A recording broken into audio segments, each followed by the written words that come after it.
Hello friends, स्वागत है आप सभी का हमारे इस यूट्यूब चैनल फ्रेंड्स क्लासेस में। आज हम लोग बात करने वाले हैं बिहार एसएससी इंटर लेवल का जो नई वैकेंसी आई 11,098 पदों की, उसके कंप्लीट सिलेबस के एनालिसिस करेंगे। कितने क्वेश्चन पूछे जाएंगे, मैथ रीजनिंग में कितने क्वेश्चन पूछे जाएंगे, साइंस से कितने क्वेश्चन आएंगे, करेंट अफेयर से कितने क्वेश्चन आएंगे, ठीक है, और जीके जीएस कितना आएगा, इसके बारे में फुल एनालिसिस करेंगे। कौन कौन से टॉपिक ज़्यादा पूछे जाते हैं वो सारे टॉपिक के बारे में भी इस वीडियो में चर्चा करेंगे। तो आप लोग हमारे इस वीडियो को देख रहे हैं तो लाइक्स और अपने दोस्तों के साथ शेयर ज़रूर करेंगे और इस चैनल को सब्सक्राइब करके बेल आइकन को प्रेस कर देंगे पल पल की अपडेट के लिए। तो चलिए शुरू करते हैं। सबसे पहले देखेंगे कि बिहार एसएससी जो इंटर लेवल का वैकेंसी आया है, इसमें टोटल क्वेश्चन कितने पूछे जाएंगे, तो 150 क्वेश्चन पूछे जाएंगे। फर्स्ट बात ये नोटिस करना है। सेकेंड क्या देखना है कि मैथ का क्वेश्चन जो आएगा वो लगभग 25 क्वेश्चन आता है। मैथ का कितना क्वेश्चन आता है, 25 क्वेश्चन आता है। वहीं रीजनिंग का देखें तो 50 क्वेश्चन आता है। रीजनिंग से कितना क्वेश्चन आता है, 50 क्वेश्चन आता है। साइंस का तो अब वेटेज सारे सारे एग्ज़ाम में बढ़ गए हैं। सारे एग्ज़ाम में 20-25 साइंस का क्वेश्चन पूछा ही जाता है। तो इसमें भी साइंस का जो है वो 20 क्वेश्चन पूछा जाता है, ठीक है। करेंट अफेयर का लगभग 20 क्वेश्चन आता है, 15, 18, 20 यही क्वेश्चन आता है, ठीक है। और जीके का देखेंगे तो 35 क्वेश्चन आता है। जीके का कितना क्वेश्चन, 35 क्वेश्चन हो गया। करेंट अफेयर का यहाँ पे 20 क्वेश्चन हो गया, साइंस का 20 क्वेश्चन हो गया, रीजनिंग का 50 क्वेश्चन हो गया, मैथ का 25 क्वेश्चन। टोटल कितना हो गया, 150 क्वेश्चन हो गया, ठीक है। और करेंट अफेयर आपको लास्ट एक साल का करेंट अफेयर पूरी अच्छा तरह से आप लोगों को कंप्लीट करना होगा। चलिए आगे देखते हैं इसके बारे में। क्या क्या सिलेबस है, क्या कौन कौन से टॉपिक पढ़ना ज़्यादा ज़रूरी है, उसके बारे में सिलेबस दे रखा है, नोटिस में भी सिलेबस दिया हुआ है। चलिए उसके बारे में चर्चा करते हैं। इसमें देखिए, प्रारंभिक परीक्षा का सिलेबस ये है, ठीक है। सिलेबस प्रारंभिक परीक्षा का निम्न प्रकार से है। खंड का में है क्या, सामान्य अध्ययन का, जीके का जो है, ठीक है। इसमें क्या है, इसमें प्रश्नों का उद्देश्य अभ्यर्थी के आसपास के वातावरण, आसपास का जो घटना घट रही है उसकी सामान्य जानकारी तथा समाज में उनके अनुप्रयोगों के संबंध में उसकी योग्यता की जांच करना होगा, ठीक है। यानी कि आपके अगल बगल क्या हो रहा है, समाज में क्या हो रहा है, वो सब का बारे में क्या क्वेश्चन पूछा जाएगा, ठीक है।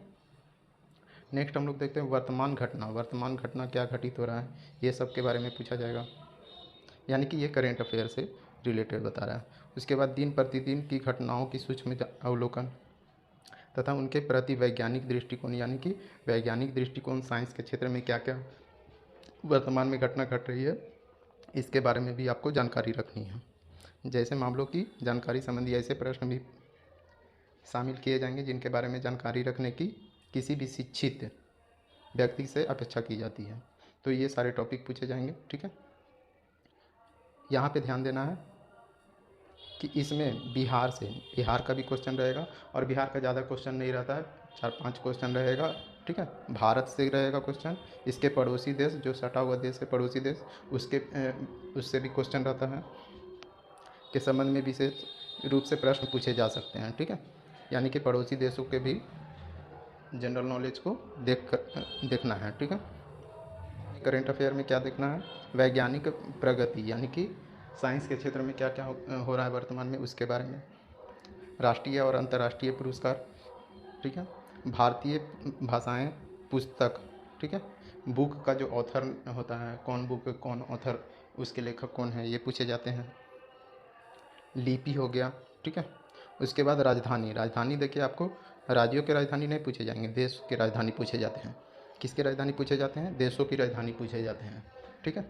मुद्रा आपका कहाँ का पूछा जाएगा, अलग अलग देशों की मुद्राएं पूछे जाती हैं, और ये ज़्यादा नहीं, 1-2 क्वेश्चन रहता है।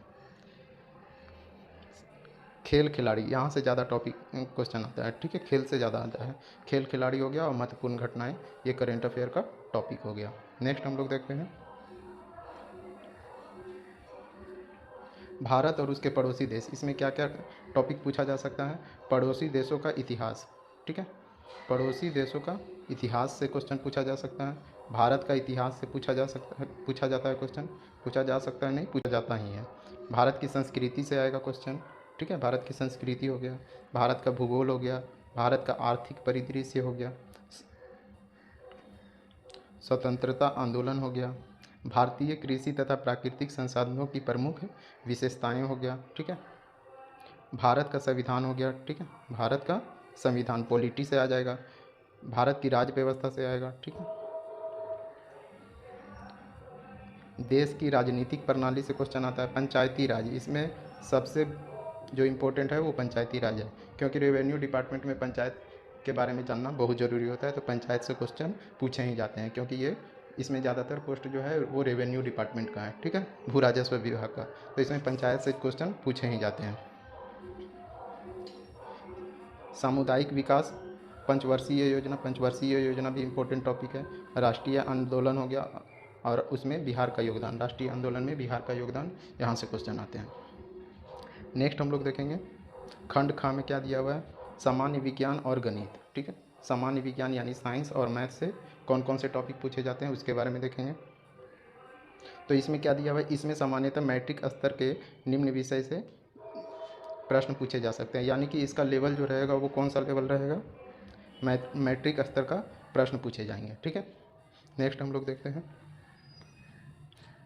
सामान्य विज्ञान यानी कि जनरल साइंस से क्वेश्चन क्या आएगा, तो जनरल साइंस से फिजिक्स हो गया, भौतिक शास्त्र हो गया, केमिस्ट्री रसायन शास्त्र हो गया, और बायोलॉजी जीव विज्ञान हो गया, और भूगोल ज्योग्राफी, ठीक है, विज्ञान वाले ज्योग्राफी जो है उससे प्रश्न पूछे जाते हैं। नेक्स्ट है मैथ का देखें, तो मैथ में कौन कौन सा टॉपिक है, जैसा कि हम पहले वाले वीडियो में जो वैकेंसी नोटिस आया था उसमें भी बताए थे कि मैथ से ज़्यादा नहीं, अर्थमेटिक ज़्यादा पूछे जाते हैं, मेंसुरेशन ये सबसे बहुत कम, एडवांस वाले सेक्टर से बहुत कम क्वेश्चन आता है, एक दो क्वेश्चन एडवांस से आता है। तो अर्थमेटिक को मजबूत करना है, जैसे देखिए यहाँ पे संख्या पद्धति यानी नंबर सिस्टम से आएगा, ठीक है। संख्या पद्धति से संबंधित प्रश्न पूर्ण संख्याओं का अभिलेखन, पूर्ण संख्या का अभिलेखन से आएगा। दशमलव और भिन्न आएगा, ठीक है, दशमलव और भिन्न आएगा। उसके बाद संख्याओं के बीच परस्पर संबंध, मूलभूत अंक गणितीय संक्रियाएं, प्रतिशत से प्रश्न आएगा, परसेंटेज से। अनुपात तथा समानुपात यानी कि रेशियो प्रोपोर्शनल से आएगा। औसत ब्याज से आएगा, ठीक है। एसआई, ये सब SICI हो गया, ठीक है, सिंपल इंटरेस्ट, कंपाउंड इंटरेस्ट, इससे प्रश्न आएंगे। फिर क्या है, लाभ और हानि, प्रॉफिट और लॉस से प्रश्न आएंगे, ठीक है। और इसमें ये भी ध्यान रखना है, इसमें टॉपिक नहीं दिया, इसमें ये भी ध्यान रखना है, टॉपिक इसमें नहीं लिखा हुआ है, इसमें आपको ट्रेन से भी क्वेश्चन आता है, ठीक है, यहाँ पे देख लीजिएगा, बता दे रहे हैं, ट्रेन से भी क्वेश्चन आता है, ठीक है, टाइम एंड वर्क वाला क्वेश्चन आएगा, ठीक है, और बोट एंड स्ट्रीम ये सबसे भी क्वेश्चन आएगा। अर्थमेटिक पूरा पढ़ के जाना है, जो टॉपिक इसमें नहीं दिया है वो भी पढ़ के जाना है, ठीक है। नेक्स्ट हम लोग खंड ग देखेंगे। खंड ग में क्या दिया हुआ है, मानसिक क्षमता जांच, मानसिक क्षमता जांच यानी कि रीजनिंग का प्रश्न पूछे जाएंगे। रीजनिंग में क्या क्या टॉपिक पूछे जाएंगे, चलिए देखते हैं। इसमें क्या दिया हुआ है कि इसमें शाब्दिक एवं गैर शाब्दिक दोनों प्रकार के प्रश्न पूछे जा सकते हैं। इस घटक में निम्न से संबंधित यथासंभव प्रश्न पूछे जा सकते हैं। सादृश्य प्रश्न, सादृश्यता वाला आएगा। समानता एवं भिन्नता का प्रश्न पूछा जाएगा। स्थान कल्पना का प्रश्न पूछा जाएगा। समस्या और समाधान से रिलेटेड प्रश्न पूछे जाएंगे। उसके बाद क्या दिया हुआ है, तो उसके बाद दिया हुआ विश्लेषण से संबंधित प्रश्न होगा। दृश्य स्मृति का टॉपिक रहेगा। विभेद वाला टॉपिक रहेगा। अवलोकन का टॉपिक रहेगा। संबंध अवधारणा का टॉपिक रहेगा। कौन सा रहेगा, संबंध अवधारणा का टॉपिक रहेगा। अंक गणितीय तर्क शक्ति वाला प्रश्न रहेंगे, ठीक है, अंक गणितीय तर्क शक्ति वाले प्रश्न रहेंगे।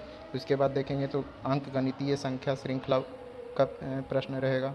कूट लेखन से संबंधित प्रश्न पूछे जाएंगे एवं कूट व्याख्या से संबंधित प्रश्न पूछे जाएंगे।